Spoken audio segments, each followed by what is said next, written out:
ایک تاریخ، ایک ملک اور ایک بچہ۔ لیکن کیا پاکستان صرف ایک ہی دن میں وجود میں آ گیا؟ نہیں۔ آج ہم پاکستان کی کہانی سنیں گے مختلف صوبوں کے ساتھ۔ بات کرتے ہیں سندھ کی۔ اگر ہم قیام پاکستان کے سفر کو 1947 سے شروع کریں تو یقیناً ہم ایک اہم بات چھوڑ دیں گے، اور وہ اہم بات یہ ہے کہ قیام پاکستان سے قبل 4 سال سندھ اسمبلی نے ایک علیحدہ مسلم ریاست کے مطالبے کی حمایت کی، جس میں جی ایم سید نے قیام پاکستان کے حق میں قرارداد منظور کی۔ اب بات کرتے ہیں اس زمین کی جس کے بغیر پاکستان کا جغرافیہ تصور کرنا بھی مشکل تھا۔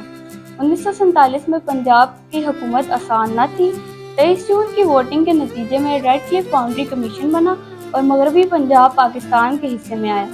یہاں پر ایک بات غور طلب ہے کہ نہ صرف چودھری شوکت حیات خان اور بیگم جہاں آرا شاہ نواز جیسے لیڈرز نے پاکستان کے مطالبے کی حمایت کی، بلکہ ایک سیاسی مسیحی رہنما دیوان بہادر ایس پی سنگھا جو کہ پنجاب اسمبلی کے اسپیکر تھے، انہوں نے بھی پنجاب کا پاکستان کا حصہ بننے کی حمایت کی۔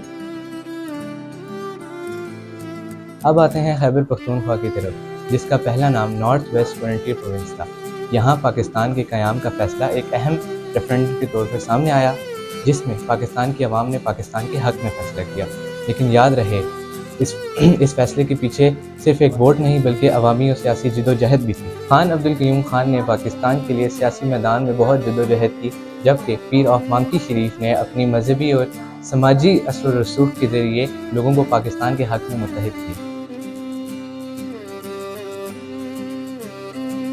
اکثر اب بلوچستان کی طرف آتے ہیں۔ اس وقت بلوچستان برطانوی زیر انتظام علاقے کے ساتھ ساتھ 4 ریاستوں پر مشتمل تھا، جن میں کھاران، مرکان، لسبیلا اور کلات شامل تھے۔ 29 جون 1947 کو شاہی جرگے اور کوئٹہ منتخبی کے اراکین نے پاکستان کے حق میں فیصلہ سنایا۔ لیکن یہاں ایک اور اہم پہلو بھی قابل ذکر ہے۔ بلوچستان کے لوگوں کو ایک پلیٹ فارم پر جمع کرنے اور پاکستان کے مطالبے میں حمایت میں قاضی محمد عیسیٰ، نواب محمد خان جگزئی اور میر جعفر خان جمالی نے بھی اہم کردار ادا کیا، جبکہ خان آف کلات نے بالآخر مذاکرات کے بعد مارچ 1948 میں انسٹرومنٹ آف ایکسیشن پر دستخط کیے۔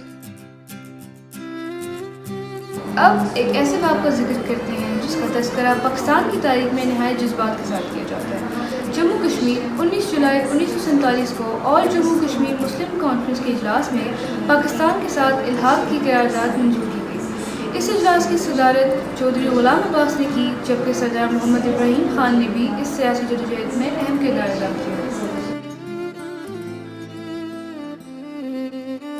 اب ہم رخ کرتے ہیں ایک ایسے خطے کی طرف جو بلند پہاڑوں کے درمیان جس نے ایک نئی تاریخ رقم کی۔ جی ہاں، ہم بات کر رہے ہیں گلگت بلتستان کی۔ 1947 میں گلگت کا خطہ ریاست آزاد جموں کشمیر کے وسیع تر انتظامی ڈھانچے کا حصہ تھا، لیکن نومبر 1947 میں یہاں کے حالات نے ایک نیا رخ اختیار کیا۔ پاکستان زندہ باد۔